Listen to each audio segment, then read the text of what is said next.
Merci. À la rubrique présentation de projet de loi. Monsieur le leader du gouvernement. Oui, Madame la Présidente. Bonjour. Je vous demande d'appeler l'article A, s'il vous plaît. À l'article A du feuilleton, Madame la ministre responsable des services sociaux présente le projet de loi numéro 23. Loi visant principalement à mieux accompagner les personnes dont l'état mental pourrait représenter un risque pour leur propre sécurité ou celle d'autrui. Madame la ministre. Madame la Présidente, ce projet de loi a principalement pour objectif de modifier la loi sur la protection des personnes dont l'état mental présente un danger pour elles-mêmes ou pour autrui. Le projet de loi révise les critères d'intervention pour le transport d'une personne contre son gré auprès d'un établissement de santé et de services sociaux ou par sa mise sous garde par un médecin ou une infirmière praticienne spécialisée, notamment en remplaçant le critère de danger grave et immédiat par celui de situation où il existe un danger pour la personne ou pour autrui. Le projet de loi revoit les types de garde possibles et précise les modalités et les délais de la garde temporaire. Le projet de loi spécifie les exigences que doit respecter une personne pour agir en tant qu'intervenant d'un service d'aide en situation de crise et il prévoit l'obligation pour Santé Québec de voir à l'élaboration d'une formation concernant le rôle et les responsabilités d'un tel intervenant. Le projet de loi prévoit la mise en place de mécanismes de consultation et de concertation entre les acteurs, notamment en vue de la coordination de leurs actions à l'égard de personnes qui présentent une altération de leur état mental et qui se trouvent dans une situation où leur santé ou leur sécurité ou la sécurité d'autrui est compromise. Il précise les responsabilités des intervenants qui collaborent en ce sens dans le cadre d'un processus d'action concertée. Le projet de loi prévoit l'obligation pour le ministre responsable des services sociaux de conclure avec certaines personnes ou certains organismes une entente cadre nationale concernant la protection des personnes présentant une altération de leur état mental. Il précise notamment les éléments devant être minimalement prévus par cette entente, tels que les principes directeurs qui doivent guider les actions posées à l'égard de ces personnes et la constitution de comités pour établir une gouvernance nationale et régionale quant à la protection de ces personnes.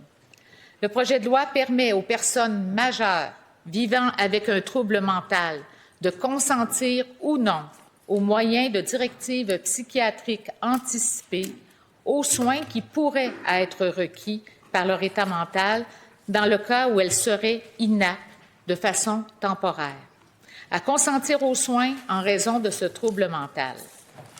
Il prescrit les règles applicables à ces directives et il précise leurs valeurs contraignantes à l'égard d'un professionnel de la santé. De plus, il prévoit la mise en place par le ministre responsable des services sociaux du registre des directives psychiatriques anticipées et il lui permet d'en confier la gestion à un organisme. Le projet de loi élargit la portée du protocole que doivent adopter les établissements de santé et de services sociaux en matière de mise sous garde de personnes afin d'encadrer également la prise en charge des personnes amenées contre leur gré auprès de ces établissements. Il ajoute des mesures devant être prévues par ce protocole, notamment en ce qui a trait à la compréhension et à l'exercice des droits et recours de ces personnes, à leur sortie sécuritaire des installations de l'établissement et à l'implication de leurs proches. Le projet de loi crée une nouvelle section du Tribunal administratif du Québec et lui confère la compétence exclusive pour entendre les demandes d'autorisation de soins requis par l'état de santé d'une personne et les demandes de garde en établissement de santé et de services sociaux. Il prévoit également les règles procédurales en lien avec ces demandes.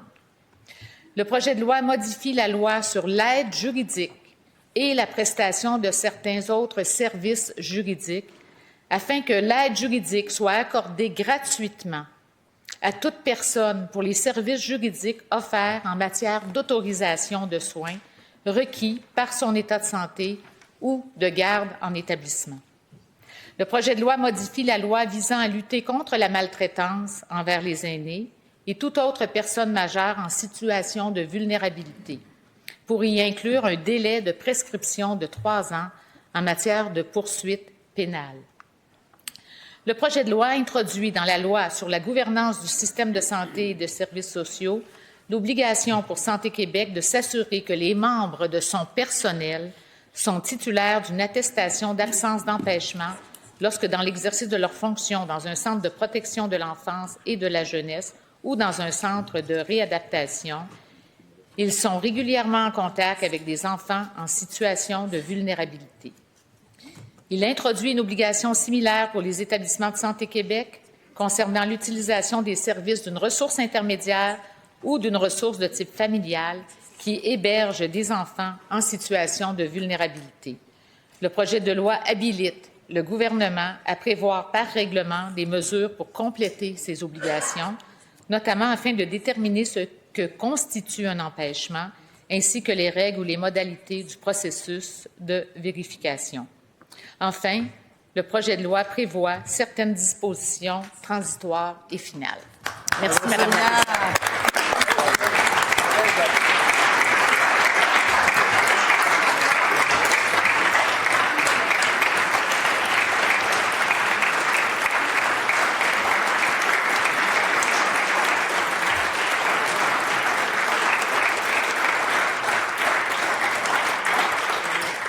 Et je reconnais, Monsieur le leader de l'opposition officielle, oui. Oui, Madame la Présidente, sur ce projet de loi, nous désirons avoir des consultations particulières. Merci.